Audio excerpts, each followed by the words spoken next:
بسم اللہ الرحمن الرحیم۔ سلطان قطب الدین ایبک 1150 میں ترکستان کے غریب گھر میں پیدا ہونے والے قطب کے گھرانے کا ایک غلاموں پر مشتمل ایبک نامی قبیلے سے تھا۔ دور جہالت تھا، ابھی لڑک پن ہی تھا۔ والدین نے اپنے سے جدا کر کے نشاپور میں لگنے والی غلاموں کی منڈی میں بولی لگا کر اسے بیچ ڈالا۔ اسے آگے فخرالدین عبدالعزیز کوفی قاضی، تاجر اور ابو حنفیہ کی اولاد میں سے ایک نے خرید لیا۔ گھر پہنچ کر قاضی نے بچے سے اس کا نام پوچھا۔ کم سن غلام نے نام بتانے سے انکار کر دیا۔ اگر نام بتا دیا تو یہ میرے نام کی توہین ہوگی۔ اب آپ کا غلام ہوں، جس نام سے پکاریں گے وہی میرا نام ہوگا۔ قاضی کو بچے سے ایسے جواب کی امید نہیں تھی۔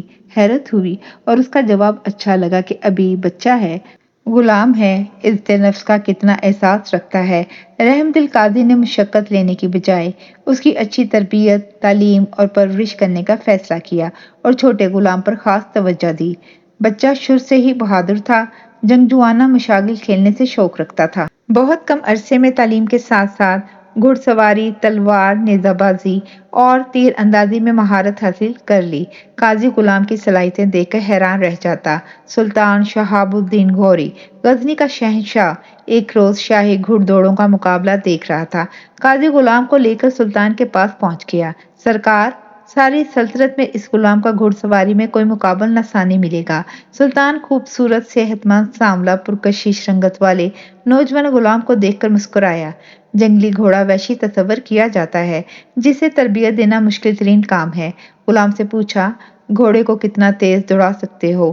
غلام نے نہایت ادب کے ساتھ جواب دیا، حضور، گھوڑے کو تیز دوڑانے میں کوئی مہارت نہیں، اصل مہارت اسے اپنا تابع بنانا ہے۔ سلطان نے ستائشی سے غلام کو دیکھا۔ ایک بہترین گھوڑے کی لگام غلام کے ہاتھ میں تھما دی۔ وہ اچھل کر گھوڑے کی پیٹھ پر بیٹھ گیا، کچھ دور دوڑا کر واپس لے آیا۔ انتہائی انوکھی بات یہ ہوئی کہ گھوڑا واپسی پر اپنے سموں کے جن نشانات پر چل کر گیا تھا، انہی قدموں واپس لایا۔ یہ سب دیکھنے والوں کے لیے نہایت ناقابل یقین تھا۔ اس سے پہلے ایسی مہارت کبھی کسی میں دیکھی نہیں گئی تھی۔ سلطان غلام کی مہارت سے نہایت متاثر ہوا۔ جو جانور کو اپنا تابع متی بنا سکتا ہے، اس کے لیے انسانوں کو فرما بردار بنانا مشکل نہیں ہوگا۔ سلطان نے اسی وقت غلام کو منہ مانگے دام دے کر مصائب خاص میں شامل کر لیا۔ ایک روز سلطان دربار میں بیٹھا خوش ہو کر غلاموں کو تحائف تقسیم کر رہا تھا۔ غلام خاص نے وہ تمام ضعیف غلاموں میں بانٹ دیے۔ سلطان یہ دیکھ کر اسے مزید پسند کرتے ہوئے اعلیٰ ترین عہدے امیر خور پر ترقی دے دی۔ پھر شاہی استبل کا سربراہ مقرر کر دیا، جہاں سینکڑوں مال بردار اور جنگی تربیت یافتہ گھوڑوں کو ہمہ وقت سلطنت کی حفاظت کرنے کی تربیت دی جاتی تھی۔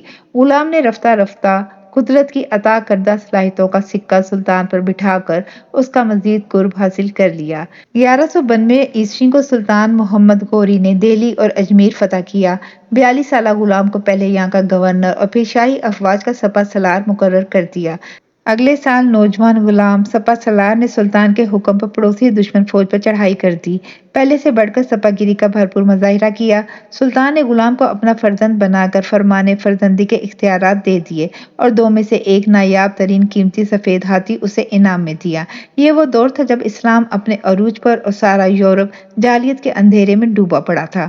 اسلامی تاریخ کا ایک بہادر غلام سپہ سالار قطب الدین ایبک پھر وہ عظیم حکمران بنا جس نے دہلی فتح کر کے یہاں سب سے پہلی اسلامی مملکت کی بنیاد رکھی۔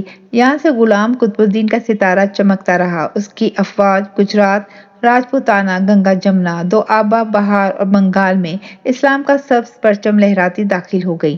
15 مارچ 1206 کو سلطان محمد غوری کو جہلم کے قریب گکھڑو قبیلے کے ہاتھوں شکست کا سامنا کرنا پڑا۔ غلام پاس نہیں تھا، یہ مارا گیا۔ 23 جون 1206 کو لاہور میں ایبک کی تخت نشینی کا اعلان کر دیا گیا۔ قطب الدین ایبک کی زندگی کا سارا زمانہ فتوحات میں گزرا، کبھی شکست نہیں کھائی۔ تخت پر بیٹھ کر سب سے پہلے عظیم ترین سلطنت پر توجہ دی۔ بیشتر وقت نوزائیدہ اسلامی سلطنت کا امن و امان قائم رکھنے میں گزرا۔ عالموں کا قدردان، فیاضی اور داد و درویشی سے تاریخ میں لکھ بخش کے نام سے مشہور ہوا۔ 1 نومبر 1219 لاہور میں چوگان کھیلتے گھوڑے سے گر کر راہ ملک عدم ہوا۔ انارکلی بازار لاہور کے ایک کوچے ایبک، اب ایبک روڈ میں دفنا دیا گیا۔ جزاک اللہ خیر۔